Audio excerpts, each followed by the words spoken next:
নমস্কাৰ। গালখন ৰঙা পৰি আছে নি?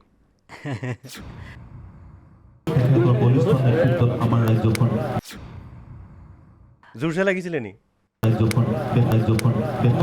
এটা কথা কৈছোন, সঁচাকৈ এয়া মৰম আছিলে নে চৰ? সেইটোৰ ইণ্টাৰপ্ৰিটেশ্যন বেলেগ বেলেগ ধৰণে বেলেগে কৰিব। মই সেইটো ইণ্টাৰপ্ৰিটেশ্যন মোৰ লেভেলত যদি কৰোঁ তেতিয়াহ'লে বেলেগে একচেপ্ট নকৰিব পাৰে। আগতেও মই বহুত তেনেকুৱাকৈ পাইছোঁ। মোক পাই পিছফালৰ পৰা দুটা থাপৰ দিছিলে। জ্যোতিষ আচাৰ্য আপুনি সন্মানটো পাইছে, আপুনি বেলেগৰ নিশ্চয় জ্যোতিষ চৰ্চা কৰিছে, চাইছে, নিজে নিজক কেতিয়াবা চাইছেনে? নে বহুতে কয় যে ডাক্তৰে নিজৰ চিকিৎসা নকৰে, বেলেগ ডাক্তৰক দেখাই গৈ। ৰাজনৈতিক ক্ষেত্ৰখনত আপোনাৰ কি লিখা আছে ভৱিষ্যতে? নমস্কাৰ, আমাৰ এই বিশেষ পডকাষ্টলৈ আপোনালোকক স্বাগতম। আৰু আমাৰ লগত আজি আছে এজন বিশেষ অতিথিগৰাকীক আমি পৰিচয় কৰাই দিম, কিন্তু তাৰ পূৰ্বে দেখুৱাব বিচাৰিছোঁ এটা বিশেষ ভিডিঅ'।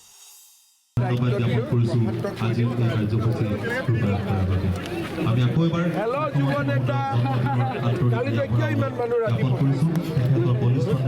আমাৰ ৰাজ্যখন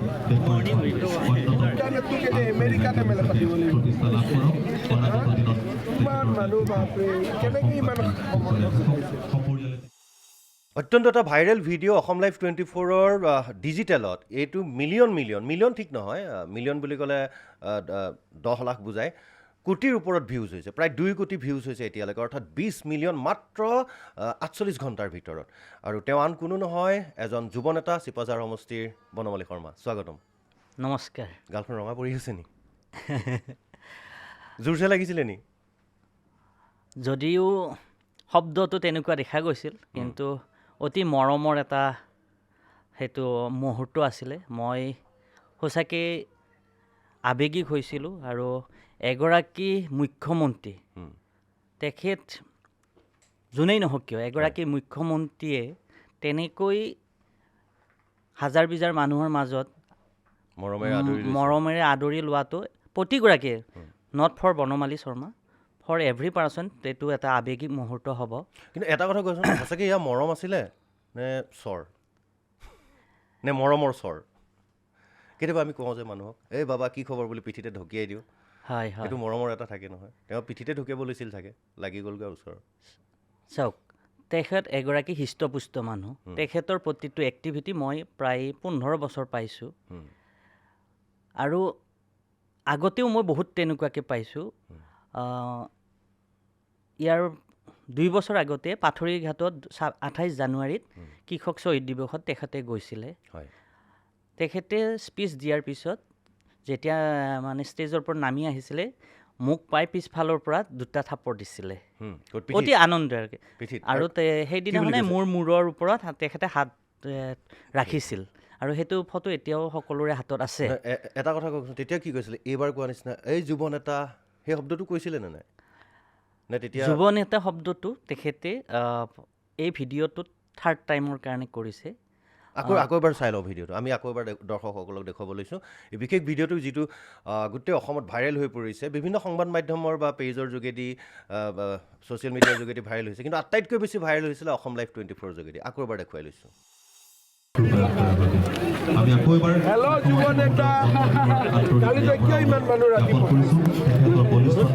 আমাৰ ৰাজ্যখন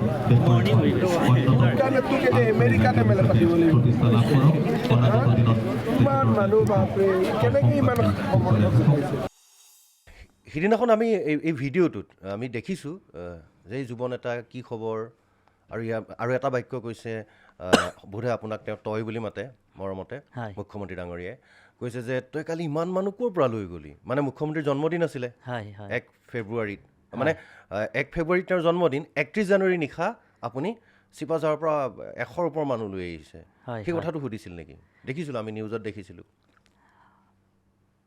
আমি এইবাৰেই নহয়, বিগত বহু বছৰ ধৰি তেখেতৰ জন্মদিনৰ দিনাখন অসমৰ ভিন্ন প্ৰান্তৰ মানুহ যেনেকৈ সমবেত হয়, আমি চিপাঝাৰৰ পৰাও মই VIP কালচাৰ এৰি ৰাইজৰ লগতে আমি যাওঁ। আৰু যোৱাবাৰ আমি যথেষ্ট পৰিমাণে তেখেতৰ মাজলৈ আহিছিলোঁ শুভেচ্ছা দিবৰ কাৰণে। উলহ মালহৰ পৰিৱেশ এটা প্ৰত্যেকবাৰে বিৰাজ হয়। আৰু মই ভাবোঁ দিছপুৰখন কিয় বনমালী শৰ্মাই দেখক, চিপাঝাৰৰ বাকী যুৱকবোৰেও সেই দিছপুৰত ভৰি দিয়ক। আৰু তেনেকুৱা এটা মানসিকতা মই সৰুৰ পৰা পোষণ কৰোঁ।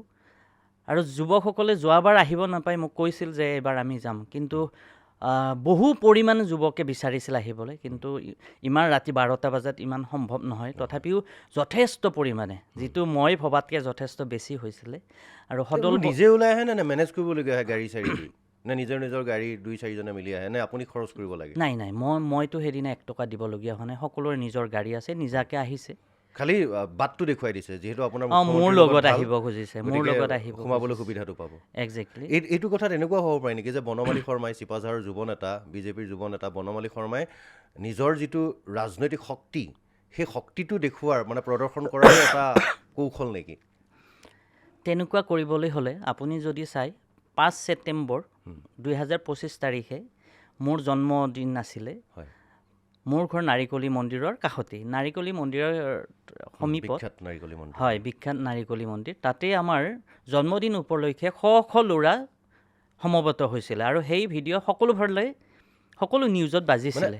আপোনাৰ জন্মদিনত চিপাঝাৰ সমষ্টিৰ যুৱকসকল আহিছে, হয়, আৰু বনমালী শৰ্মা জিন্দাবাদ দিছিলে, মানে আমি আশীৰ্বাদ দিছিলে। আশীৰ্বাদ দিছিলে। আমি ধৰি ল'ব পাৰোঁ বনমালী শৰ্মা মানে চিপাঝাৰৰ ইউথ আইকন নেকি? সেইটো মই ক'লে ভুল হ'ব, কিন্তু ৰাইজে যেনেকৈ বিচাৰে। এতিয়া যিসকল যুৱকে আমাক আগবঢ়াইছে, যুৱকসকলৰ লগতে ভিন্ন এজ গ্ৰুপৰ মানুহে আমাক বৰ্তমান সমৰ্থন আগবঢ়াইছে, আৰু তেখেতসকলৰ আশীৰ্বাদতে মই এইখন মঞ্চ পাইছোঁ।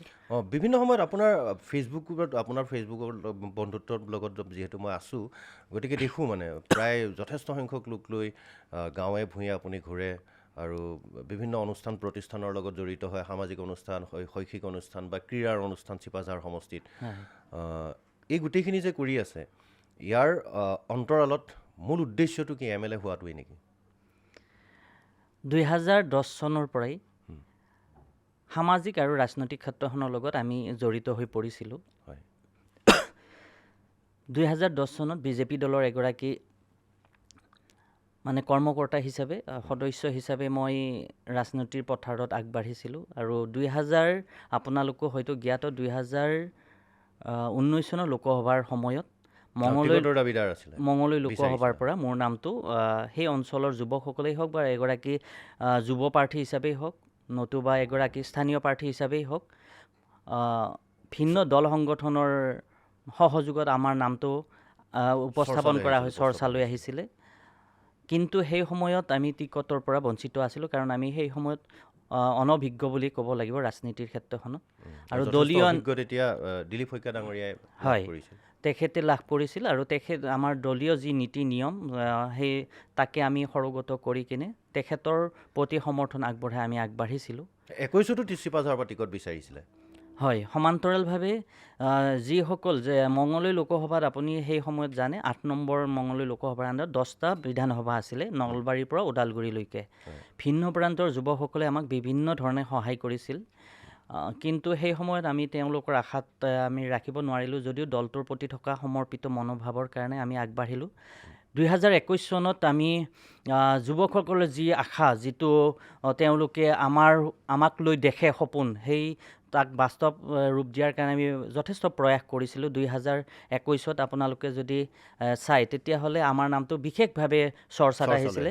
এফালে যদি বিনন্দ, সেই সময়ত বিনন্দ শইকীয়া তাৰে MLA আছিলে, তেখেত আৰু মোৰ নামটোৱেই বিনন্দ বনমালী বুলি বহুতকৈ চৰ্চা হৈছিলে।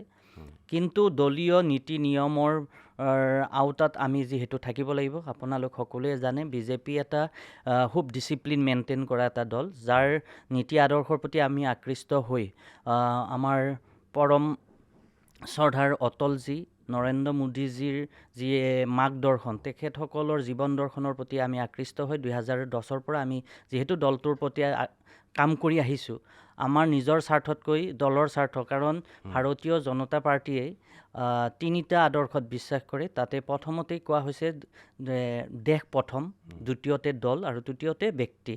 আৰু সেই ৰাষ্ট্ৰবাদী চিন্তাধাৰাৰ প্ৰতি আমি সদায় আকৃষ্ট হৈ থাকি 2021 চনতো আমি একে ব্যাপক প্ৰচাৰৰ মাজত থকাৰ পিছতো টিকটৰ পৰা বঞ্চিত হৈছিলোঁ, যদিও আমি কিন্তু দলৰ প্ৰতি আস্থা আৰু ভৰসা ৰাখিয়েই, কেন্দ্ৰীয় আৰু ৰাজ্যিক নেতৃত্বৰ প্ৰতি ভৰসা আৰু আস্থা ৰাখি আমি আগবাঢ়ি আছিলোঁ। এইবাৰ কি 100% টিকট কনফাৰ্ম নেকি? চাওক, বিজেপি দলত কোনোৱে ক'ব নোৱাৰে ঘোষণা নোহোৱালৈকে। মুখ্যমন্ত্ৰীয়ে সেইটো কথা কৈছে।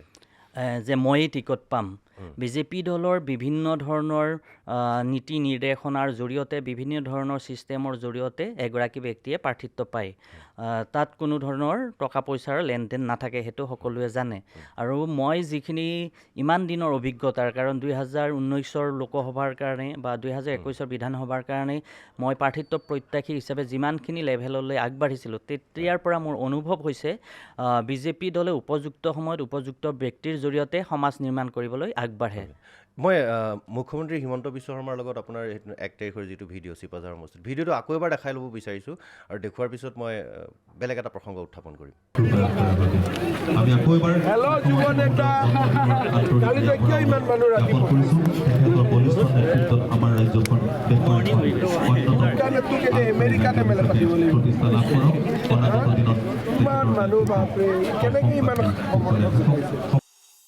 ইয়াত মুখ্যমন্ত্ৰী আপোনাক মৰমেৰে এটা ঢকা এটা দি বা বহুতেই কৈছে বা মৰমৰ চলে কিন্তু চৰ এটাও দিলে সেইটো কথা বেলেগ আপুনি যিহেতু বহুদিনৰ পৰা তেওঁৰ লগত চিনাকি আৰু ঘনিষ্ঠ আৰু তাত এটা বাক্য কয় এই যুৱ নেতা এইবাৰ তোক কিন্তু মই আমেৰিকাৰ পৰা হ'লেও MLA বনাম আমেৰিকাৰ পৰা বা MLA বাৰু সেইটো ধেমালিকৈ কৈছে কিন্তু আমেৰিকা পৃথিৱীৰ মহাশক্তিধৰ দেশ শক্তিশালী ৰাষ্ট্ৰ সেইটোকেই ইংগিত দি পিনে বেলেগ কিবাও ক'লে নেকি যে যদি বাই চান্স কিবা এটা কাৰণত যদি বনমালী শৰ্মাই টিকট নাপায় MLA নহয় তেতিয়াহ'লে সেই আমেৰিকা কথাষাৰ যোগেদি বেলেগ কিবা পোষ্ট বা বেলেগ কিবা নিগম নিকায়ৰ অধ্যক্ষ বা এনেকুৱাও হ'ব পাৰে বোলে ৰাজ্যসভাৰ আসন খালী হ'ব MPৰ তেনেকুৱাও কিবা ইংগিত দিছে নেকি এতিয়া সেইটোৰ ইণ্টাৰপ্ৰিটেশ্যন বেলেগ বেলেগ ধৰণে বেলেগে কৰিব মই সেইটো ইণ্টাৰপ্ৰিটেশ্যন মোৰ লেভেলত যদি কৰোঁ তেতিয়াহ'লে বেলেগে একচেপ্ট নকৰিব পাৰে কিন্তু মই ভাবোঁ তেখেতে এনেকৈ ভাবিব পাৰে অসমখন আমেৰিকাৰ দৰে শক্তিধৰ হওক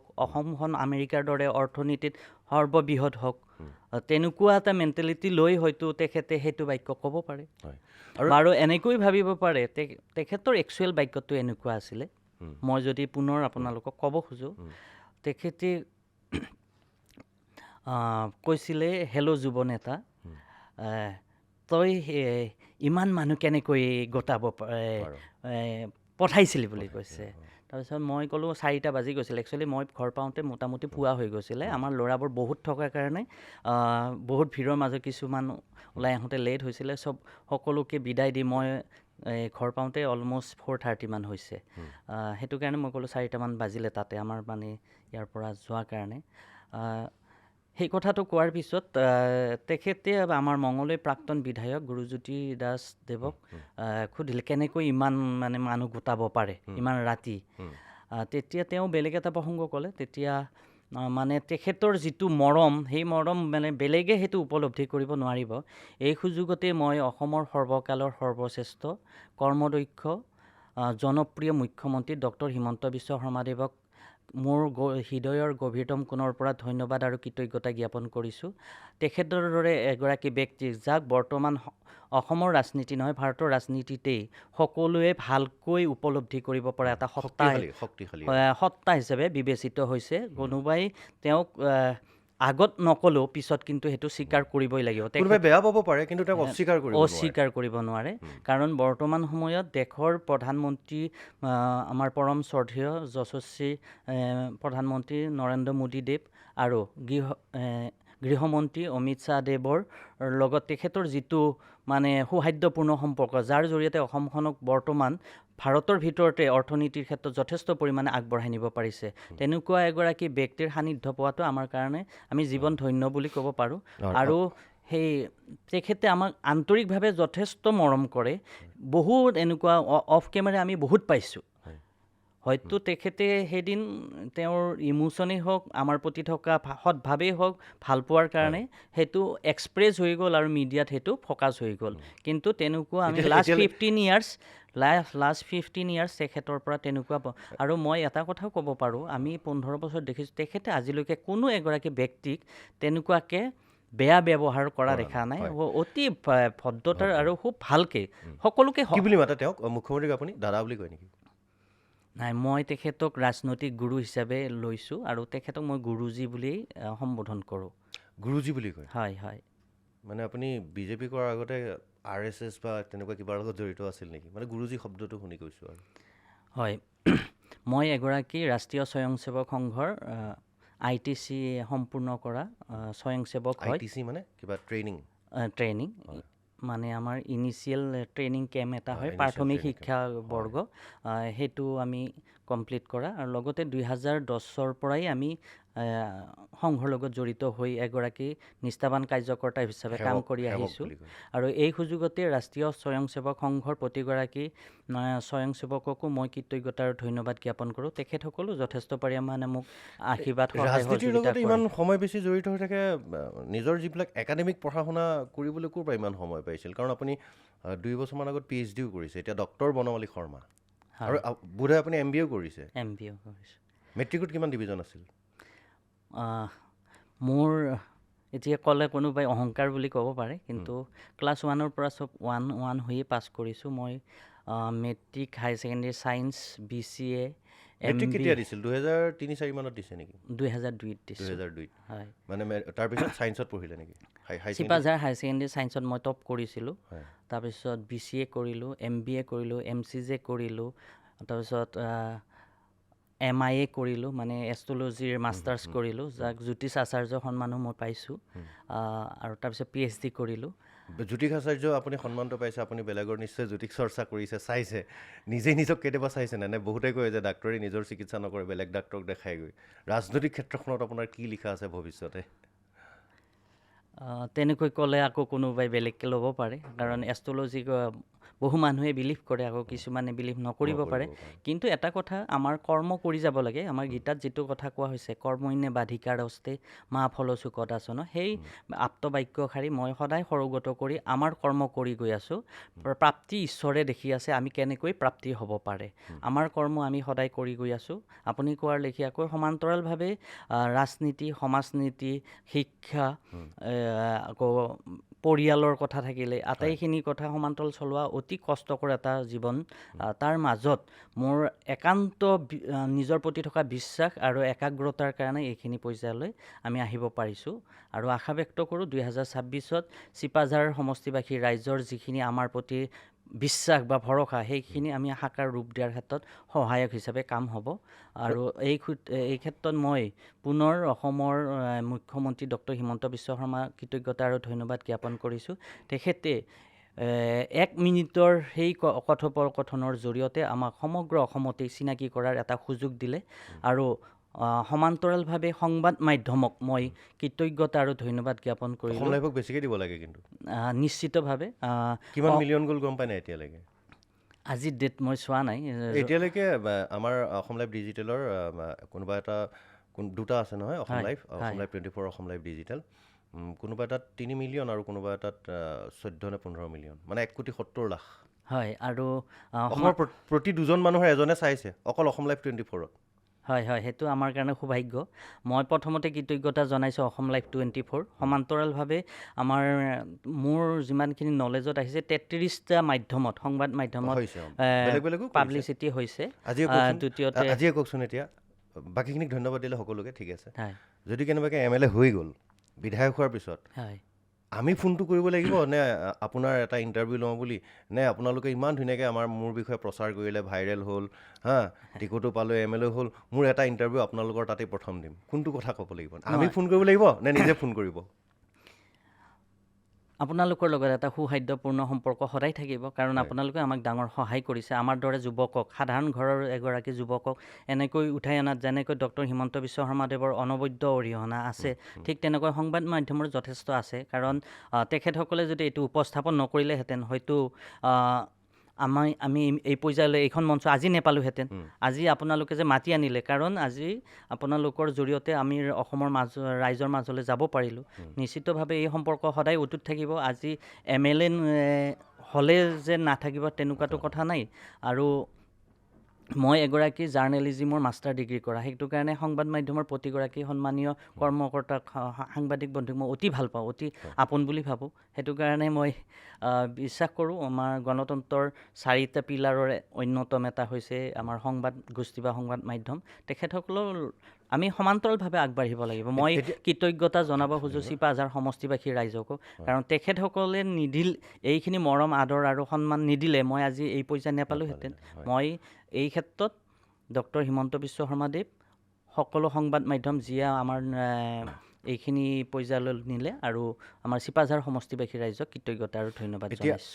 এতিয়া মই কেইটামান প্ৰশ্ন সুধিম, এটা বাক্যত উত্তৰ দিব নোৱাৰিব আপুনি, এটা বাক্যত নহয়, এটা শব্দত। হিমন্ত বিশ্ব শৰ্মাক সফল বুলি যদি আপুনি ভাবে, কিমান শতাংশ সফল বুলি ভাবে? 100ৰ ভিতৰত কিমান নম্বৰ দিব? 100। চিপাঝাৰ সমষ্টিৰ ধৰি লওক আপুনি বিধায়ক হ'ল, চিপাঝাৰ সমষ্টিৰ আটাইতকৈ ডাঙৰ সমস্যাটো কি বুলি ভাবে? সমস্যা বহুত থাকিব, আটাইতকৈ ডাঙৰ আপোনাৰ দৃষ্টিত? নিবনুৱা। এইটো গোটেই অসমৰে সমস্যা বাৰু। আৰু যদি আপুনি বিধায়ক হিচাপে নিৰ্বাচিত হয় বা টিকটটো পালে, টিকটটো পোৱাৰ পিছত যেতিয়া আপুনি টিকটটো পাব, ওলাব, আপুনি কথাটো গম পোৱাৰ পিছত প্ৰথম কাক জনাব? মুখ্যমন্ত্ৰী ডাঙৰীয়া আৰু দিলীপ শইকীয়া ডাঙৰীয়া। তেওঁলোকেতো গম পাবই আগতীয়াকৈ। তথাপি মোৰ ফালৰ পৰা কৃতজ্ঞতা জনাব লাগিব, কাৰণ তেখেতসকল আমি যদি এই সুযোগতে মই অসম ৰাজ্যিক বিজেপিৰ সন্মানীয় সভাপতি তথা মোৰ শ্ৰদ্ধাৰ দাদা দৰং ওদালগুৰি সন্মানীয় লোকসভা সমষ্টিৰ সাংসদ দিলীপ শইকীয়া দেৱকো ধন্যবাদ আৰু কৃতজ্ঞতা জনাওঁ। তেখেতে অতি মোক মৰম কৰে, অফ কেমেৰা অন কেমেৰা মোক পালেই তেখেতে সাৱটি ধৰে। আপুনি আমিষ ভোজী নে নিৰামিষ ভোজী? বেলেগ বেলেগ কথা দুটামান মানুহে জানিব বিচাৰিব, যিহেতু আপুনি চিপাঝাৰ ইউথ আইকন, জনপ্ৰিয় যুৱ নেতা। আমিষ নে নিৰামিষ? মই সকলো মাংস নাখাওঁ, 2-এটা চিলেক্টেড মাংস খাওঁ আৰু মাছ। ৰাতিপুৱা কেইটাত শুই উঠে? মোৰতো টাইমৰ এতিয়া মোৰ আজিকালি টোপনিৰ খুব মানে হেৰি হৈছে, টাইমৰ বিৰাট অভাৱ হৈছে। সজাগ আপুনি গুৰুজী বুলি কৈছে মুখ্যমন্ত্ৰী ডক্টৰ হিমন্ত বিশ্ব শৰ্মা, তেওঁ কিন্তু ৰাতিপুৱা 3টা বজাত হ'লেও ৰাতিপুৱা 5টা-6টা বজাতে উঠিব পৰা ল'ব লাগিব। মই ট্ৰাই কৰি আছোঁ। মোৰ ৰাতি মোৰ শুওঁতে মোটামুটি 1:30-2টা ডেইলি হয়। তেওঁ যদি পৰহি দিনাৰ আজি কি বাৰ হ'ল, আজি ধৰি লওক আজি যিটো দিনে নহওক লাগে, পৰহিৰ দিনটোত ধৰক তেওঁ গধূলি যদি ছুইজাৰলেণ্ডত আছিল, আজি ৰাতিপুৱা আহি পিনি তেওঁতো নলবাৰীত গৈ মিটিং কৰিছে, তেনেকুৱা ৰেকৰ্ডো আছে। গতিকে আপোনালোকে আদৰ্শ বুলি কৈছে তেওঁক, গতিকে গুৰুৰ আদৰ্শ ল'ব লাগিব। মই ট্ৰাই কৰি আছোঁ, তেখেতক ফ'ল' কৰি আছোঁ। নহ'লে যদি আকৌ সিদিনাখনৰ নিচিনা কিহে যুৱ নেতা, মোক ফ'ল' কৰা কিন্তু মোৰ আদৰ্শ লোৱা নাই বুলি যদি আকৌ ক'ৰবাত পাই এনেকৈ মৰম কৰি দিয়ে। হয়, মানে আমি তেনেকুৱা ধৰণৰ ব্যক্তিৰ মাৰ্গদৰ্শনত যিহেতু চলিছোঁ, আমি সকলো মানে কথা চালি জাৰি চাই আগবঢ়াৰ প্ৰয়োজন আছে আৰু সেইমতে মই ফ'ল' কৰি আহিছোঁ, ট্ৰাই কৰিছোঁ মানে সমাজখনৰ লগত জড়িত হৈ থাকি আমাৰ সমাজখনক আগবঢ়াই নিয়াৰ কাৰণে। চিপাঝাৰ সমষ্টিৰ যথেষ্ট কাম হৈছে, কিন্তু কৰণীয় যথেষ্ট আছে। বিজেপিটো কংগ্ৰেছত যেনেদৰে টিকট প্ৰত্যাশীয়ে 50,000 টকা দি এপ্লিকেশ্যন কৰিব লাগে, বিজেপিটো পইচাটো দিব নালাগেই, আনকি মুখ্যমন্ত্ৰী আৰু সভাপতিয়ে কৈ দিছে যে এপ্লিকেশ্যনো নহ'ব, আমি নিজৰ ফালৰ পৰা ইনকুৱাৰী কৰি আছোঁ, য'ত যিজন যোগ্য ৰাইজে যেনেদৰে বিচাৰিছে সমষ্টিত তেনেদৰে বিচাৰিম। আৰু মুখ্যমন্ত্ৰী কৈছিল যে যুৱ প্ৰজন্মক অগ্ৰাধিকাৰ দিম, মহিলাক অগ্ৰাধিকাৰ দিম, আৰু সেইকাৰণে বিভিন্ন স্থানত যুৱ প্ৰজন্মৰ বহুকেইজন চৰ্চাত আছে। চিপাঝাৰত বনমালী শৰ্মা, পলাশবাৰীত ধৰক হিমাংশু শেখৰ বৈশ্য, আয়ুস্মিতা ডেকা, ৰমেন ডেকাৰ ছোৱালী, ঠিক তেনেদৰে ৰঙানদীত ঋষিৰাজ হাজৰিকা, যোৰহাটত যুৱ মৰ্চাৰ প্ৰাক্তন সভাপতি সিদ্ধাংশু অংকুৰ বৰুৱা, দুলীয়াজনত নতুনকৈ জইন কৰিছে যুৱ নেতা শংকৰজ্যোতি বৰুৱা, এনেদৰে বহুতৰ ধৰক চৰ্চা হৈ আছে, আৰু ক'ৰবাত আছে, মই ইমান সঠিককৈ নামবিলাক মনত নাই। যদি এইসকল যুৱকে ধৰি ল'লোঁ 5জনেই নতুন যুৱক যুৱতীক দিলে, জিকিও আহিলে, আপুনি ভাবেনে এইসকল যুৱকে মানে অসমত বৰ্তমান যিটো প্ৰচলিত ৰাজনীতি তাৰ গতি প্ৰকৃতিটো অলপ হ'লেও সলনি কৰি মানুহক সুস্থ ৰাজনীতিৰ প্ৰতি আকৰ্ষিত কৰিব পাৰিব বুলি? চাওক, বিজেপি দলৰ যি নীতি আৰু আদৰ্শ সকলোৱে জ্ঞাত, আৰু বিজেপি দলত মানে এজ জেনেৰেশ্যন গেপ ৰাখিব কোনো কাৰণতে নিবিচাৰে। সেইটো কাৰণে নতুন প্ৰজন্মক আগবঢ়াই নিয়াৰ স্বাৰ্থতেই আমি কোনোৱেই ভাবিব নোৱাৰাকৈ বৰ্তমান ৰাষ্ট্ৰীয় বিজেপিৰ সন্মানীয় সভাপতি নীতিন নবীন দেৱক আমাক সকলোকে আচৰিত কৰি নিযুক্তি দিছে। মাত্ৰ আমাতকৈ কিছু বছৰ ডাঙৰ 45 বছৰ বয়সৰ নীতিন নবীনজী, যিহেতু দেশ মানে বিশ্বৰ ভিতৰতে সৰ্ববৃহৎ এটা দল, সেই দলৰ সভাপতিৰ দ্বাৰা আসন অলংকৃত কৰিছে। আমি বিশ্বাস কৰোঁ যুৱ প্ৰজন্মৰ জৰিয়তে যিহেতু বহুতো চিন্তাধাৰা ভৱিষ্যতৰ কাৰণে আগবঢ়াই নিব পাৰি। আমি স্বামীজীক স্বামী বিবেকানন্দজীৰ আদৰ্শৰে আমি অনুপ্ৰাণিত যুৱক আৰু এই ক্ষেত্ৰত ইতিমধ্যে আপুনি উল্লেখ কৰিলে মাননীয় মুখ্যমন্ত্ৰীদেৱ মাননীয় দিলীপ শইকীয়াদেৱে ইতিমধ্যেই কৈছে যুৱকক আৰু মহিলাক অগ্ৰাধিকাৰ দিব আৰু আমি সেই বিশ্বাসতে আমি আগবাঢ়ি আছোঁ আমাক অনুপ্ৰেৰণা যোগাইছে আৰু আমাৰ জৰিয়তে উঠি অহা প্ৰজন্ময়ো সেই সাহস আৰু বিশ্বাস পাৰ্টিটোৰ প্ৰতি থাকিব বুলি আমি বিশ্বাস কৰোঁ আৰু সেইটো কাৰণে আমি আগবাঢ়িব পাৰিছোঁ আৰু দলটো এই ক্ষেত্ৰত বেলেগতকৈ বেলেগ সেইটো কাৰণেই আমি দেখিবলৈ পাওঁ ইয়াতে কোনো এপ্লিকেশ্যন ফিও নালাগে এপ্লিকেশ্যন দিবও নালাগে ৰাইজে বাৰ বাৰ দিলীপ শইকীয়াদেৱে কৈছে মুখ্যমন্ত্ৰীদেৱে কৈছে অতি জনপ্ৰিয় আৰু ৰাইজে বিচৰা প্ৰাৰ্থীকেই ইয়াতে দিয়া হ'ব আৰু ছাৰ্ভেবোৰ বিভিন্ন ছাৰ্ভে হৈছে মোৰ ঘৰতো পাৰ্চনেলি ছাৰ্ভে পাৰ্টি 2-3টা আহিছে সেইটো হিচাপততো আমি দেখোঁ যে মানে বিজেপিয়ে নিশ্চিতভাৱে যোগ্য ব্যক্তিকে ইয়াতে উপস্থাপন কৰিব যদিওবা কেইবাগৰাকীও প্ৰাৰ্থী অগপৰ পৰা বিজেপিৰ পৰা তাত চৰ্চাত আছে আৰু সমান্তৰালভাৱে যুৱ নেতা হিচাপে বনমালী শৰ্মাৰো নামটো চৰ্চাত আছে ভাল লাগিলে আপোনাৰ লগত কথাখিনি পাতি মই ভাবোঁ আমাৰ দৰ্শকসকলেও কথাখিনি পাতি ভাল পালে আৰু বনমালী এতিয়া ডক্টৰ বনমালী শৰ্মা তেওঁ 2 বছৰমান হ'ল PhD কৰা গতিকে ডক্টৰ বনমালী শৰ্মা এতিয়া কেৱল চিপাঝাৰ সমষ্টিতেই পৰিচিত হৈ থকা নাই বিভিন্ন তেওঁৰ কাম বা বিভিন্ন তেওঁৰ যিখিনি কথা বতৰাৰে এইখিনিৰে তেওঁ গোটেই অসমতে পৰিচিত হৈ পৰিছে আৰু মুখ্যমন্ত্ৰীয়ে লগত 1 তাৰিখৰ দিনা যিটো দেখা সাক্ষাৎ হ'ল আৰু তেওঁ কোনোবাই আপোনাক ক'ব পাৰে যে মুখ্যমন্ত্ৰীয়ে মৰমতে চৰিয়ালে কোনোবাই ক'ব পাৰে যে এইটো মৰমতে হাতখন দিছিলে অকণমান জোৰছে লাগিব পাৰে যিয়েই নহওক কিন্তু ভাইৰেল হ'ল আপুনি সকলোৰে ইণ্টাৰপ্ৰিটেশ্যন বেলেগ কিন্তু ৰিয়েল ফেক্ট কিন্তু কথাখিনিত গম পায় যে তেওঁ মৰম কৰে আপোনাক তেওঁৰ হাঁহিটো তেওঁক মৰম কৰে মানে পিছৰখিনি ইমান ব্যস্ত মানুহজনে আপোনাৰ লগত সিমান ভিৰৰ মাজত 30 ছেকেণ্ড সময় আপোনাৰ লগত কথা পাতিছে ইটো কথা সুধিছে প্ৰায় 45 ছেকেণ্ড বহুত মানে বিধায়কে মুখ্যমন্ত্ৰীক 45 ছেকেণ্ড সময় কথা পাতিবলৈ এগৰাকী মুখ্যমন্ত্ৰী হিচাপে হয় সেইটো আমাৰ কাৰণে আশীৰ্বাদ বুলি কৈছোঁ আৰু বিজেপি দলৰ প্ৰতি আমাৰ আস্থা বিশ্বাস ভৰসা আছে মই এই সুযোগতে ৰাষ্ট্ৰীয় আৰু ৰাজ্যিক নেতৃত্বক মানে অনুৰোধ জনাম তেখেতসকলে এইবাৰ সঠিক সিদ্ধান্তৰ জৰিয়তে সঠিক বিচাৰৰ জৰিয়তে বিজেপিৰ পৰাই চিপাঝাৰত আমাক প্ৰতিদ্বন্দ্বিতা কৰিবৰ কাৰণে হয়তো বিবেচনা কৰিব এইটো কমপ্লিট পাৰ্টিৰ কেন্দ্ৰীয় নেতৃত্বৰ ওপৰত থাকিব সমান্তৰালভাৱে মই এই ক্ষেত্ৰত আমাৰ যিহেতু চিপাঝাৰৰ বিগত কিছু বছৰৰ পৰা ৰাষ্ট্ৰীয় স্বয়ংসেৱক সংঘৰ প্ৰতিগৰাকী নিষ্ঠাবান স্বয়ংসেৱকে খুব সক্ৰিয়ভাৱে সমষ্টিটোৰ ৰাইজৰ লগত জড়িত হৈ সমষ্টিটো আগবঢ়াই নিছে সেই হেতুকে ৰাষ্ট্ৰীয় স্বয়ংসেৱক সংঘৰ প্ৰতিগৰাকী নিষ্ঠাবান স্বয়ংসেৱকৰ সেই যি কৰ্মপন্থাকো আমি কৃতজ্ঞতা জনাইছোঁ কাৰণ এখন সমাজ ভালকৈ আগবাঢ়ে তাতকৈ আপুনি জানে চিপাঝাৰত বিভিন্ন ধৰণৰ কমপ্লিকেশ্যন কিছুমান চিটুৱেশ্যন মাজে মাজে বেলেগ কিছুমান শক্তিয়ে ক্ৰিয়েট কৰি থাকে সেইটোক প্ৰতিহত কৰাৰ কাৰণে কিন্তু ৰাষ্ট্ৰীয় স্বয়ংসেৱক সংঘই যথেষ্ট পৰিমাণে সক্ৰিয়তাৰে চিপাঝাৰ সমষ্টিত কাম কৰি আছে আৰু এই ক্ষেত্ৰত আমাৰ বিজেপিৰ প্ৰতিগৰাকী কৰ্মকৰ্তাকো মই কৃতজ্ঞতা আৰু ধন্যবাদ জ্ঞাপন কৰোঁ তেখেতসকলে মোক যথেষ্ট পৰিমাণে আশীৰ্বাদ কৰিছে সহায় কৰিছে আৰু সদশেষত পুনৰবাৰ চিপাঝাৰ সমষ্টিবাসীৰ ৰাইজৰ য'ত আমাৰ যদি আমি ডেমোগ্ৰাফিটো চাওঁ আমাৰ চিপাঝাৰ সমষ্টিত 26খন গাঁও পঞ্চায়ত এখন পৌৰসভা য'ত 2,11,299 গৰাকী ভোটাৰ আছে প্ৰতিগৰাকী সন্মানীয় ভোটাৰ ৰাইজক মই কৃতজ্ঞতা আৰু ধন্যবাদ জ্ঞাপন কৰিছোঁ 208খন গাঁৱৰ মই 195খন গাঁৱত ইতিমধ্যে গৈছোঁ কেইখনমান গাঁৱত মই বিশেষ কাৰণত যাব বিচৰা নাই কিন্তু বাকীখিনি ঠাইত এবাৰ নহয় মই বিগত 15 বছৰত চুবুৰি গৈছোঁ আৰু প্ৰতি ঠাইৰ মানুহে মোৰ যিখিনি মৰম আদৰ আৰু সহায় সহযোগিতা কৰিছে মই কৃতজ্ঞতা আৰু ধন্যবাদ জ্ঞাপন কৰিছোঁ আৰু লগতে